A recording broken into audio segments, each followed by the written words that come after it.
From MinTech, the Micro Nano Technology Education Center, this is Talking Technicians, the podcast about technicians, who they are, what they do, and where they come from.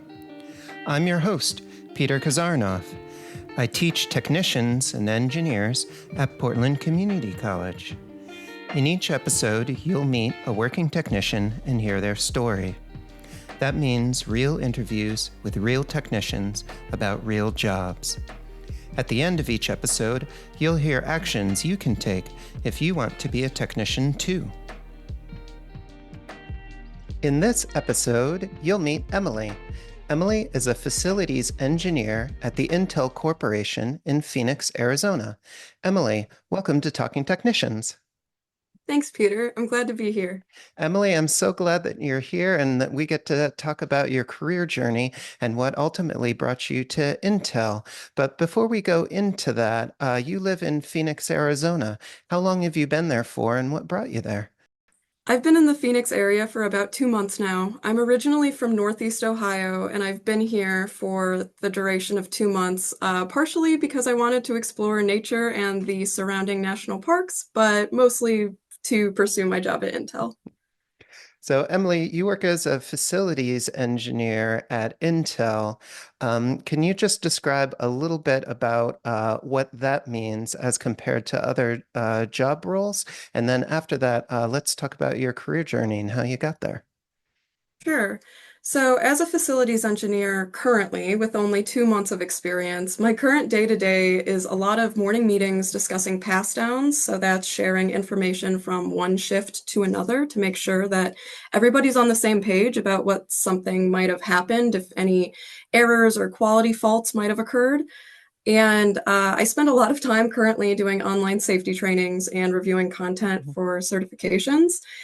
I do walks in the field with my team, ensuring that the work in the field is being done by the written protocols, as well as doing safety walks, documenting if something's out of place or could cause a potential hazard if not corrected. So, Emily, let's talk about how you got to Intel, both what was your work experience and your education experience. Tell me about that career pathway for you. I always knew that I wanted to be an engineer, but going to a university or a state college wasn't a viable option for me right out of high school. So, wanting to continue my education, I ended up enrolling at Lorain County Community College in Ohio. I spent a year studying business administration and did not enjoy it, and ended up discovering the Micro Electromechanical Systems, or MEMS program at Lorain County Community College. And I have spent the last several years studying that. I spent 4 years completing that.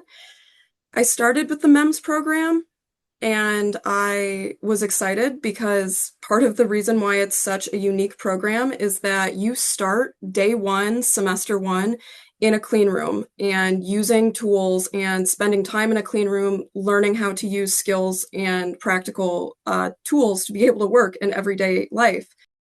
Emily, it's pretty unusual for a community college to have a clean room. What did it feel like for you walking into that clean room at Lorain Community College?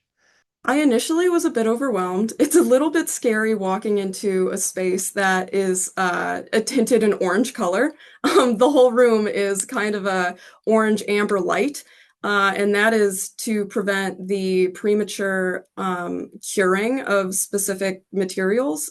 In the clean room, we do a lot of chemical processing for wafer manufacturing and fabrication.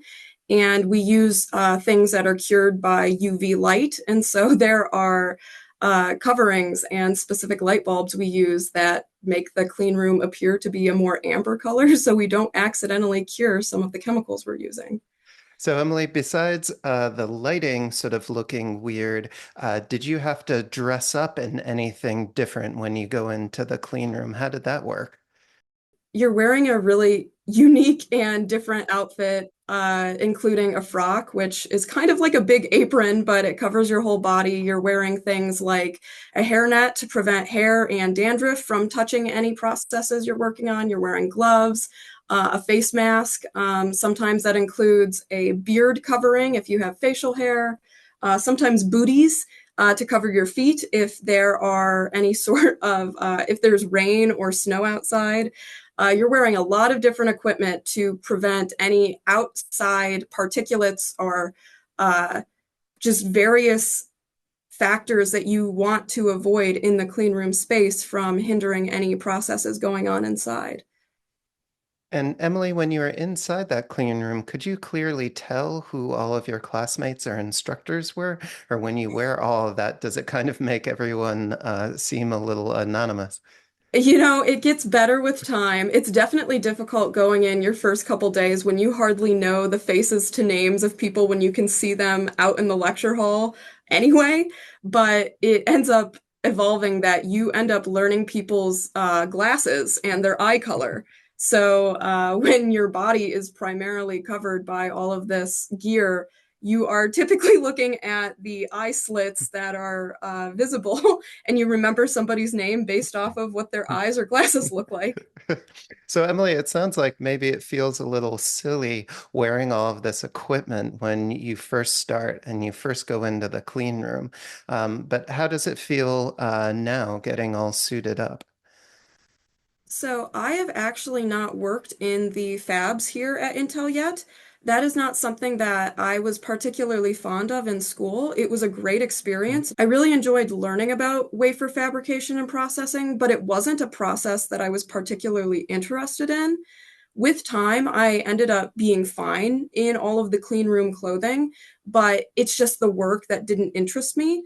So here at Intel, I am not working in a fab. I am actually more in an office environment or out in the field rather than in a fabrication space. So instead of wearing instead of wearing clean room gear, I actually swapped that for construction safety gear. So this is really interesting, Emily. I think we should make sure to highlight this and share this with the audience.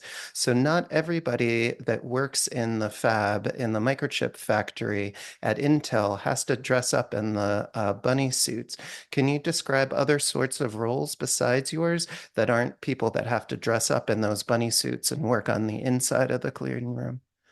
I currently work in a business unit called corporate services, and something that is fascinating with corporate services, not knowing what it meant before I started here, was it is primarily supporting the factory and the fabrication and Intel as a whole and whatever that might mean. So there is a bit more there is a little bit of business administration that happens within corporate services, but there are a lot of different roles at Intel that actually don't step foot in the fabs at all.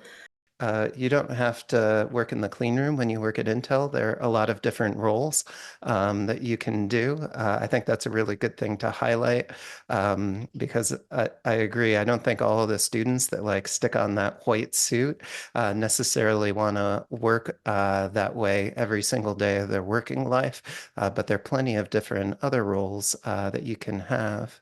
I was really excited to find out that working at Intel didn't specifically deem I had to work in a fab because like I said, with my experience in college, it's very fascinating, but that the chemical aspect of wafer fabrication just wasn't something I was particularly interested in. So I was delighted to find out there were plenty of other opportunities at Intel.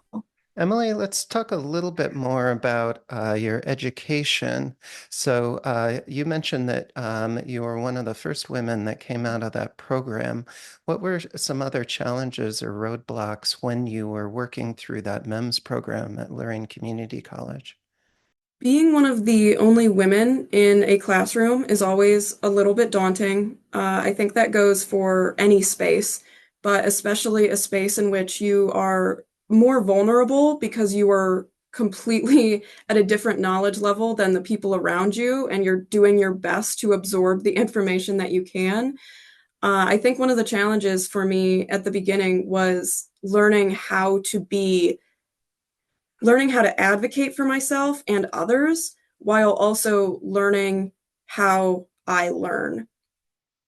I was learning how to do various high-level engineering calculations and electrical work and practical electrical knowledge in a field and lots of different chemical processes throughout the circuit board and wafer manufacturing processes.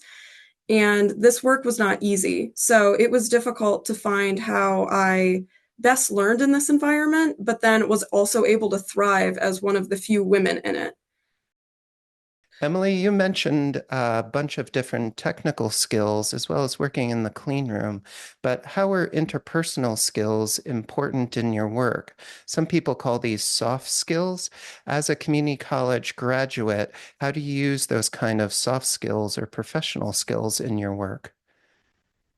Something that I found in college was documentation was incredibly important for me. And as I've continued this, I've found it's kind of funny that a lot of men don't like documenting. And I think it might be that they're just so excited to get to work and begin troubleshooting and figuring things out. And I think that the way that I learn has been a bit more difficult at times, and it is best for me to be able to take as many notes as possible and really thorough notes. And taking that skill into different parts of my education and work, I am I am a really avid documenter. I write down as much as I possibly can, both in lecture and just listening to people's instructions when it comes to daily work. Being able to write notes that are thorough enough for you to be able to understand 6 months later, or for somebody else to be able to comprehend, or to be able to piece together a process you might have done. Having great notes is a really incredible skill to have. I would also say that communication is a really important skill as well. And that plays into so many aspects of life. But it's not always a skill that people really think about, as everybody speaks and everybody writes. But the ability to communicate with different people is such an underrated soft skill that I think a lot of people should be spending more time proactively thinking about. Um, and it all comes down to practice. Practicing speaking with your peers, someone on the same level as you, whether that's in a classroom or just on the street, that's just basic socialization. But then speaking with somebody who maybe in a classroom has less experience or less knowledge than you, being able to speak with somebody who may know less than you, being able to convey what you're trying to explain in a way that can be summarized for somebody that is just learning something for the first time, or that doesn't come off in a elitist kind of way. Using specific language that makes you sound smarter than other people doesn't come off well a lot of the time when you're trying to develop relationships and make friends. So practicing speaking with people every day, as well as people that might have less experience or knowledge than you. And then I would argue one of the more important things to practice are speaking with people that are either superiors, professors, people higher in your chain of command. That gives you so much experience being able to gain the confidence to be able to ask for things that you need, as far as just things not working out a certain way and being able to ask for additional help. But then with confidence, you're able to ask people that you are impressed by or you would like to learn more about, being able the confidence to speak to somebody who is higher up in a profession than you and asking to get coffee or to have lunch. And a lot of the time, these people more than likely will say yes, because it takes a lot of confidence to be able to ask somebody who has a lot of things going on and they're high up in a food chain. It takes a lot of confidence, and it shows initiative, and confidence that you're willing to speak with these people. They are more often than not willing to clear their schedule to be able to speak with somebody, showing ambition and confidence. So practicing communication is a really important skill in all aspects of life. Emily, we sort of have one more general question before we finish up today, and that's what advice would you give current students or people who want to transition their careers and work in the semiconductor industry like you do? What would you say to prospective students that maybe haven't started that MEMS program yet, but were in a program like you were in business administration or maybe in another job? Exposing yourself to as many potential connections and opportunities as you can when you're in school, whether that is signing up for industry partner tours, attending open houses, exploring professional development communities. All of these things connect you with people who might know your strengths or weaknesses better than you do, and that gives other people the opportunity to recommend you or refer you for job opportunities you might not have even known of yourself. At the bare minimum, it puts you in a place where things happen. So much of success in today's world is balancing between skill, determination, networking, and being in the right place at the right time, or just pure luck. So by joining clubs, attending seminars, spending time talking with professors after class, all of this works into building a network that increases the chances of somebody thinking of you when an opportunity pops up. There are so many organizations dedicated to helping various demographics of people looking to transition into manufacturing or technical work. I would say that it is worth looking into any local groups that can provide additional resources for you in your career journey. Well, Emily, thank you so much for talking with me about your career journey and also sharing with me the different types of roles that you can have in the semiconductor industry. Part of why I was saying it's so important to get involved with your network is I have had a lot of incredible opportunities that happened because I was in the right place at the right time and because I was speaking with people who knew me better than I did. In school, I had an advisor reach out to me recommending that I look into something called the Ohio Space Grant Consortium, which provides money to students to perform scholarships, fellowships, and internships working on research that they are interested in. And through that, I ended up being able to perform 3 individual research projects with a group affiliated with NASA by the time that I graduated. And had I not spoken with these professors that knew me to be able to recommend opportunities like this to me, I never would have been able to do this. I had the opportunity to get paid to work on a research project that I was personally interested in, and the experience of writing a research paper that was then published with a NASA affiliated organization. And another incredible opportunity that I have had because I was recommended by people that thought I was a good match for something. The same advisor who recommended me to look into this NASA research opportunity was the same woman, shout out to Courtney Tenover, who recommended that I look into a internship with the White House. And with my experiences, I did not think that that was something I was anywhere qualified to do. I was only a student at a community college working on something that was super heavily tech or science based. The niche topic of semiconductors. I had no idea that the White House would have any interest in that.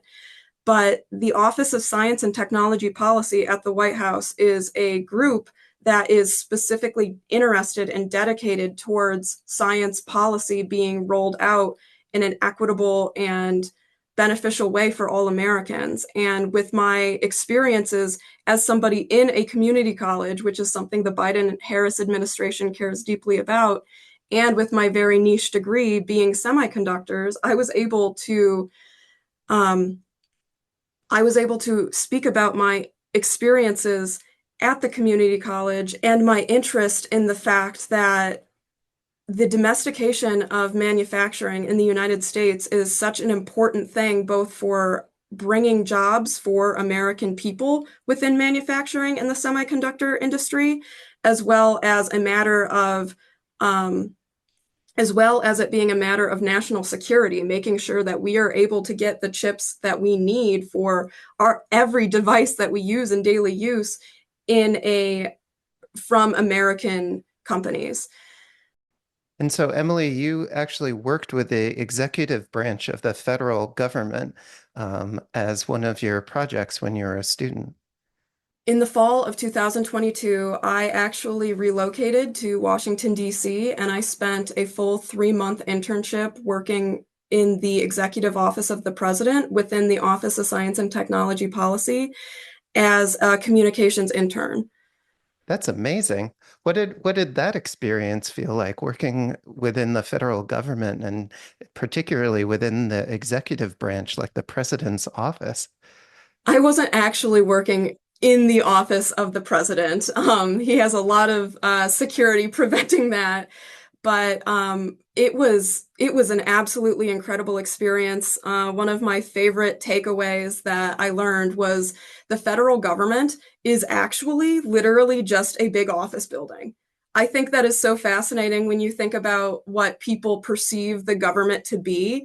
And after working within the Eisenhower Executive Office building and seeing that it really just is a bunch of office workers just trying to get their work done before the end of the day, and they're running around trying to make sure that they get the sign-offs from the correct people and trying to make sure that we can push democracy forward and provide and make sure that the most informed policy decisions regarding science and technology are being pushed forward to our legislators. What did it feel like moving from Ohio to Washington, D.C. for those 3 months? It was an absolutely incredible experience. After living there for 3 months, I can confidently say DC is one of my favorite cities. I loved living there. I loved the public transportation and everything the city has to offer. It was interesting because I actually ended up living with 17 roommates in a very large house. And I was the only person in that house of 17 people that did not have a political background. A lot of my housemates either had a background in political science or they had previously worked on campaigns for different politicians. And I was the only person living in that house that did not have that sort of political background or political interest. I think me explicitly stating that I didn't have a strong interest in a political career, but that I was there to serve the American people because I care about science and I care about how science affects daily people, or I care about the way that science affects daily Americans. I think that contributed to them selecting me because it didn't the committee that decides who gets selected for such a prestigious internship or fellowship within the White House, they have to go through thousands of applications of people that one day think they might be the president. And I believe that by being able to comfortably say that my desire to serve the White House is based on my interest in serving the American people and providing policy in whatever way that might be, through science and technology, I think that made me a unique candidate for being able to have such a unique experience there. So, Emily, after you were in DC and then you finished your degree, then you moved all the way across the country to Arizona to work at Intel. How did your life change when you moved to Arizona? And did you live with 17 roommates now? I would argue the biggest difference is the regional difference. I went from Ohio having temperatures between 18 to 100 degrees in any given week to coming to Arizona, and the weather is always hot. And there's not a lot of trees, but there's a lot of cactus, so it's been a bit of a culture shock. Intel came to Lorain County Community College looking to find students working on their associate's degree for internship technician roles. And I thought that, not knowing if Intel was a company I was interested in working at after graduation, I still wanted to check out what the info session had to offer and learning about the company and their values and the sort of work that their interns and technicians do. And I thought it was fascinating, and I ended up putting in an application for an internship. I was initially only interested in an internship with Intel because I didn't love the idea of committing to moving across the country right off the bat. I think that I applied for an internship initially because I was more interested in experiencing what the job or the region or the experience might be like before committing to moving across the country full time. But I provided a copy of my resume to the HR representative that was there at the time, and I had expressed interest. I had gotten a call back within a week in which the woman on the phone said, "You are grossly overqualified for this internship with your degree." That was a big change, going from thinking I was only going to be moving to Arizona for a 3 to 6 month internship to realizing that I had to make the decision to move across the country to essentially become a full-time engineer until I decided to move back or if I wanted to stay there permanently. Intel was interested in recruiting students that have homes and roots in Ohio to go out and experience an internship and learn about the facilities, which are going to similarly represent what is being built in Ohio currently. So the plan was for interns to go out and experience this internship for a couple months during the summer or during a fall semester before returning to Ohio, finishing their degree, and then having a great in to be able to start their career as engineers or technicians at the Ohio facility when it's built between 2027 or later. And Emily, were some of your classmates from Lorraine Community College then moved to Arizona where you are now? I moved to Arizona with about 8 interns from my school, from my degree, working on the microelectromechanical systems program. And I am currently living with two of them. So I get to hear about the internship experience every day when I come home. Uh-huh. And is your general feeling that a whole lot of them are going to go back to Ohio, or do you think some of them are going to stay in Arizona? Funny enough, I think that the plan was for these students to come out here, get their experience, return to Ohio to finish their degrees before potentially returning to Arizona to continue their career or waiting until the facility in Columbus opens up. But I have actually spoken to a couple of the interns who have enjoyed their time here as interns or technicians so much that if they were offered the opportunity to continue their service without finishing the bachelor's with the associate's degree that they currently have, that they fully plan on staying. So there are some students that plan on staying until potentially the facility opens in Ohio or that they just found a new home in Arizona. And Emily, working for Intel is a long-term career. And it's a place that you can grow into many different roles. But what I sort of really want to know is how did your life change when you got this full-time position? What are you able to do now that you weren't able to do when you were a student? Honestly, I knew I always wanted to be an engineer. I was concerned that with my degree being what it is, being an engineering technologies degree, that I essentially would not be qualified to be an engineer.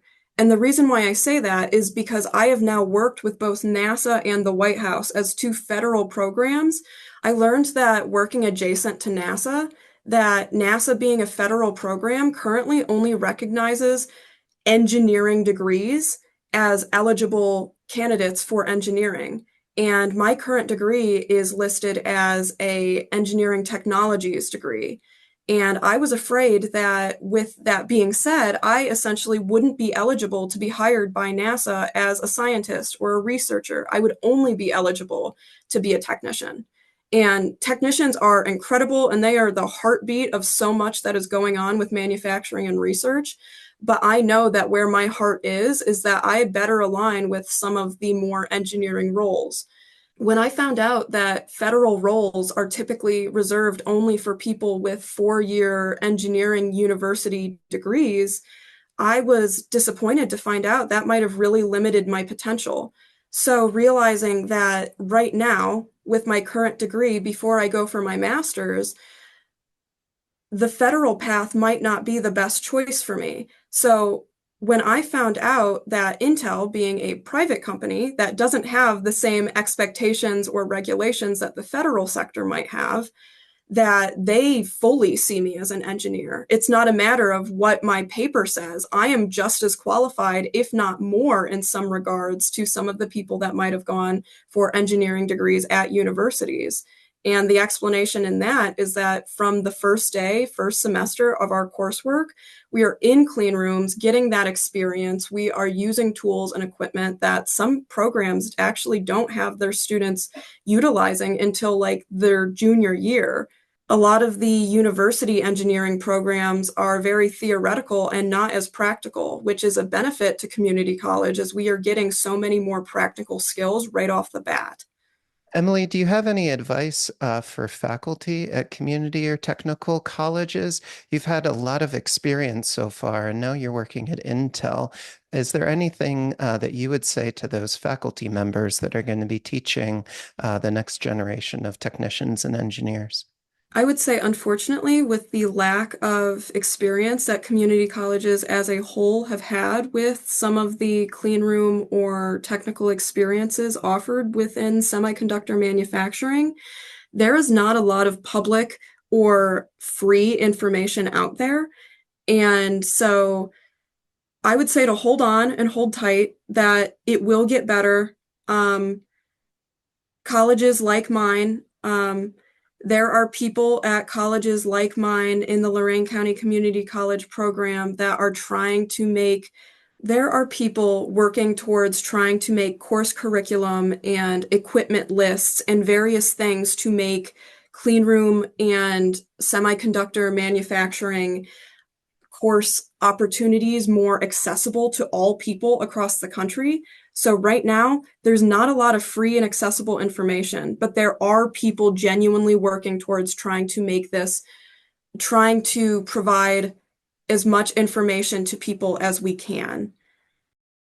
Emily, what do you think is the coolest thing about working in the semiconductor industry? I would say it's really cool to have a high-paying job with strong job security as a first and foremost thought, but also that it's really cool to be able to say that anytime somebody is using technology, that you are part of that. Whether or not I am actually in a fab, it means that my work is directly contributing to the chips that are being used in everyday equipment. There's a lot of pride that goes into knowing that my work is impacting people in such fulfilling ways. Emily, is there anything else that you'd like to share that you feel like we missed? I would like to say, as just a call to action to anybody who is looking for opportunities or things to do, to truly get involved with your community. And I know that's really scary at some points, and it might not feel like there's a lot out there for you, but you don't know what is out there until you begin talking with people. I've been involved with a couple different professional organizations, such as the Surface Mount Technology Association, which is more specific to manufacturing, as well as the Society of Women Engineers. And both of those organizations are vast and broad, and they are full of people with your best interest in heart that are experienced and wizened beyond anything that we are doing, and that are also on the lookout for opportunities for you. So by being in the right place at the right time, which is something that you can only do when you're speaking to people and you're getting involved, is how I have been lucky enough to land some of my best opportunities. It's a lot of hard work to be able to work hard enough to be impressive, but then also working the social aspect to meet the right people. None of it is easy, but I am not a particularly special person, but I have had really special experiences. I've been able to work to put myself in positions where people were able to consider me for opportunities that they knew about outside of my network. So I would absolutely say looking into the networks and organizations in your area that can provide similar things. Well, Emily, thank you so much for talking with me about your career and about your education and how you got into the semiconductor industry. Thank you so much for your time. And please keep in touch.